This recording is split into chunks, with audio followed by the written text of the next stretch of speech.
मृत्यू प्रकरणी अशा अनेक मुद्द्यांवरून विरोधी पक्ष पावसाळी अधिवेशनात सरकारवर बरसणार आहे। दरम्यान अधिवेशनाच्या पूर्वसंध्येला सरकारी चहापानावर बहिष्कार टाकण्याची परंपरा विरोधकांनी यावेळीही कायम ठेवली।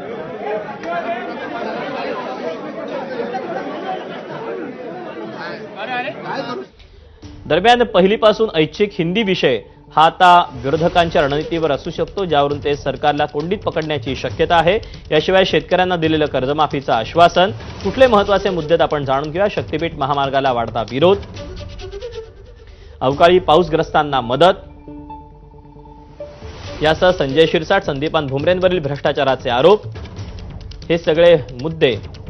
याशिवाय सुप्रीम कोर्ट आदेशानंतर रद्द करावे लागलेले 14,000 कोटींचे टेंडर अधिवेशनात गाजू शकतात, ज्याशिवाय बबनराव लोणीकर, माणिकराव कोकाटे, भरत गोगावलेंची बेताल वक्तव्य, हेही मुद्दे विरोधकांच्या अजेंड्यावर असतील। याशिवाय मराठा आरक्षणाची मागणी, तर पुण्यातील वैष्णवी हगवणे हुंडाबळी प्रकरण आणि मंगेशकर हॉस्पिटल आणि तनिषा भिसे मृत्यू प्रकरण, अशा सगळ्या बाबतीत आता विरोधक सरकारची कोंडी करण्याची शक्यता आहे।